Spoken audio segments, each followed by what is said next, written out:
KTV. Korean විභාගයේ දවසට බය නොවි කොරියන් විභාගයෙන් ඔයාට උපරිම ලකුණකට යන්න හරිම පාර topics.com. සාදරයෙන් පිළිගන්නවා හැමෝම කතා TV YouTube නාලිකාවට. අද වෙනකොට ලිංගිකත්වය සම්බන්ධ වෙබ් අඩවි ලෝකේ පුරාම දිනෙන් දින ඉහළ යනවා. මේවා සම්බන්ධයෙන් කිසිම නියාමනයක් නැතුව කිසිම පාලනයක් නැතුව අන්තර්ජාලය හරහා ක්‍රියාත්මක වීම තුළ ලෝකයට කොයි වගේ බලපෑමක් ඇති වෙයිද? විශේෂයෙන්ම මේ සම්බන්ධයෙන් ආසියානු රටවල් වැඩිදුර අවධානය යොමු කරලා තියෙනවා. 2011 සහ 2012 වසරවලදී ශ්‍රී ලංකා අධිකරණය මගින් අවස්ථා දෙකකදී අසභ්‍ය වෙබ් අඩවි 400කට ආසන්න ප්‍රමාණයක් තහනම් කළා. මාධ්‍ය වාර්තා දිහා බලනකොට ලෝකයේ එතරම් සංඛ්‍යාවක් අසභ්‍ය වෙබ් අඩවි තහනම් කරපු වෙන කිසිම රටක් නැහැ කියලා තමයි සඳහන් වෙන්නේ. නමුත් රජයේ ඍජු ඉල්ලීම අනුව ශ්‍රී ලංකා අධිකරණය ඒ තීන්දුව ප්‍රකාශයට පත් කළේ රටේ සිදුවන ළමා හා කාන්තා අතවරවලට ඍජුවම මේ වෙබ් අඩවි හේතු වෙනවා කියලා. 2011 වසරේ සිදු වූ සමස්ත අපරාධ වලින් 48%ක්ම ස්ත්‍රී දූෂණ වන අතර ඉන් 89%ක්ම වයස අවුරුදු 16ට අඩු බාලිකාවන්. 2011 අවුරුද්දේ නොවැම්බර් 30 වෙනිදා වෙනතෙක් සිදු වූ කාන්තා අතවර 1636ක් ගැන පොලිස් වාර්තා පෙන්වා දෙනවා. කාන්තා සංවිධාන පෙන්වා දෙන්නේ පොලිස් පොතට නොයන සංඛ්‍යාව ඒ වගේ 3 ගුණයක් කියලා. ඒ කියන්නේ දිනකට 15 දෙනෙක් විතර අතවරයට ලක් වෙනවා කියලා තමයි සඳහන් වෙන්නේ. ඒ කියන්නේ විනාඩි 90ට එක්කෙනෙක් අතවරයට ලක් වෙනවා කියලා. පහුගිය කාලේ ඉන්දියාවේ නවදිල්ලි නුවරදී සමූහ දූෂණයට අතවරයට ලක් වුණු වෛද්‍ය ශිෂ්‍යාවක් වන 23 හැවිරිදි ජෝති සිං පාණ්ඩේද මිය යන්නේ ලිංගික අතවර හැරුණුකොට ඇයට හා තම පෙම්වතාට අමානුෂික හා මාරාන්තික ලෙස පහර දීම හේතුවෙන්. ඉන්දියාවේදී සිදුවන මෙවන් කාන්තා අතවර සංඛ්‍යාව විනාඩි 20කට එකක් බව තමයි සඳහන් වෙන්නේ. මේ වෙද්දී ඉන්දිය අධිකරණ පද්ධතිය තුළ විභාග වන කාන්තා අතවර නඩු විභාග සංඛ්‍යාව ලක්ෂයකට ආසන්නයි. ජෝති සිං පාණ්ඩේ නම් මේ වෛද්‍ය සිසුවෙගේ මරණයෙන් පස්සේ ඉන්දියාව පුරා පැතිරී ගිය සමස්ත විරෝධතාවලින් කියවුනේ ඒ අපරාධකරුවන්ට මරණ දඬුවම දෙන්න ඕනේ කියලයි. නමුත් ඉන්දියාවේ තුලත් ස්ත්‍රී අතවර සඳහා ප්‍රමාණවත් නීති නැතුවම නෙවෙයි. ඒ නීති ක්‍රියාත්මක වුණත් සමස්ත අතවරවල අඩුවක්ද වාර්තා වෙන්නේ නැහැ. ඉතින් අසභ්‍ය වෙබ් අඩවි සහ ලිංගිකත්වයේ සම්බන්ධයෙන් ආසියානු රටවල් මේ වගේ මතයක් දරනකොට බටහිර රටවල් මේ ගැන කොයි වගේ ස්ථාවරයකද ඉන්නේ? බටහිර රටවල් ඉතාමත් විවෘත සහ නීත්‍යානුකූල ලිහිල් බවක් මත සෙක්ස් පිළිබඳව කටයුතු කරනවා. ඉදිරියේදී පාපන්දු ලෝක කුසලානය සඳහා බ්‍රසීලය යටිතල පහසුකම් දියුණු කිරීමක් විදිහට තමන්ගේ රටේ ගණිකාවන්ට ඉංග්‍රීසි පන්ති පවත්වනවා.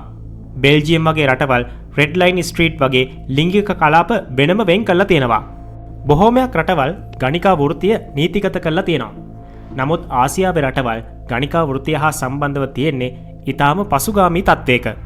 ඉතින් එහෙම තත්වයක් තුලත් ශ්‍රී ලංකාව පහුගිය කාල වකවානුව පුරාම Google තුල ලිංගිකත්වය කියන වචනය එහෙම නැත්නම් සෙක්ස් කියන අකුරු තුන සර්ච් කරලා ලෝකයේ පළවෙනි ස්ථාන කීපය අතරට ආවා. ආසන්න කාලෙදී ඉතියෝපියාව සහ බංග්ලාදේශයත් එක්ක ශ්‍රී ලංකාව ප්‍රථම දෙවන තෙවන කියන ස්ථාන දිනාගෙන තිබ්බා. ඉතින් මේ ආකාරයෙන් අන්තර්ජාලය තුළ අසභ්‍ය වෙබ් අඩවි පැවතීම සහ ඒවා ඔස්සේ මිනිසුන් ලිංගිකත්වය සම්බන්ධ තොරතුරු සොයා යාම අතරේ තියෙන සම්බන්ධතාවය ගැන දැඩිව විග්‍රහ කරන්න අපිට අවස්ථාව තියෙනවා. මේ තත්ත්වය වටහාගත්ත ඇමරිකාවත් අලුත් නීතියක් ගේන්න සැරසෙනවා. ඒ තමයි ඇමරිකානුවන් අසභ්‍ය වෙබ් අඩවි තුළට ප්‍රවිෂ්ඨ වෙනවා නම් ඔවුන්ගේ හැඳුනුම්පත ඉදිරිපත් කිරීම අනිවාර්ය කිරීම. උදාහරණයක් විදිහට ඔබ අද ටෙක්සාස් ප්‍රාන්තයේ ඉන්නවනම් පෝර්න්හබ් වෙබ් අඩවියට පිවිසෙනවා නම් ඔබට එහිදී ඔබගේ හැඳුනුම්පත ඉදිරිපත් කිරීම අනිවාර්ය වෙනවා. 2023 අවුරුද්දේ ඇමරිකාවේ මිසිසිපි සහ වර්ජිනියා කියන ප්‍රාන්තවල ප්‍රාන්ත අධිකරණයන් මගින් මේ කාරණාව සඳහා අවශ්‍ය වෙන නීති සම්පාදනය කරන්න කියලා උපදෙස් ලබා දීලා තියෙනවා. උතුරු කැලිෆෝනියා සහ මොන්ටානා 2024 ආරම්භයේදී මේ ක්‍රියාවලියම අනුගමනය කළා.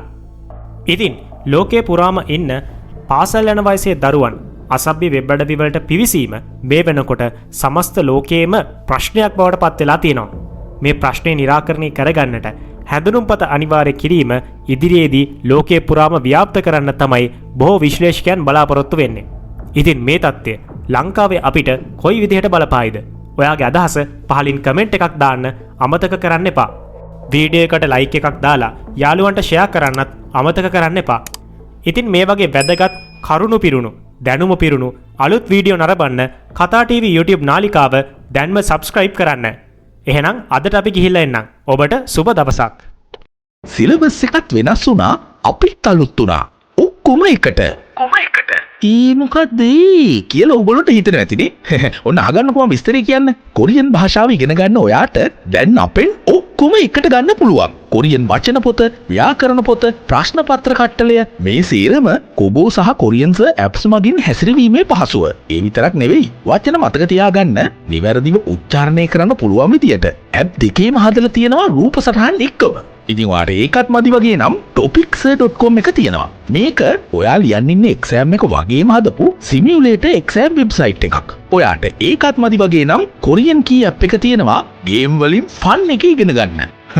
ඔයාට ඒකත් මදි වගේ නම් visby.lk වෙබ්සයිට් එකට ගිහින් හරි Play Store එකේ visby ඇප් එක ඩවුන්ලෝඩ් කරගෙන නිවැරදි ආචාර්ය මඩුල්ලක් යටතේ කොරියානු භාෂාව හදාරන්න පුළුවන්. ඔයාට ඉතින් ඒකත් මදි වගේ නම් අපේ ඩියෝ ඇප් එක ඩවුන්ලෝඩ් කරගන්නත් පුළුවන්.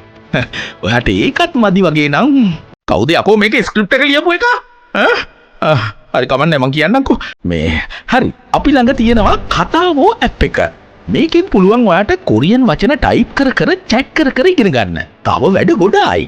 ඔයාට ඉතින් ඒකත් මදි වගේ නම් අනේ උඹ යන කොරියන් ගෙදරටලා බුදිය ගනි. FB page එකට ගිහිල්ලා like එකක් දාලා එහෙනම් සෙට් වෙන්නකෝ.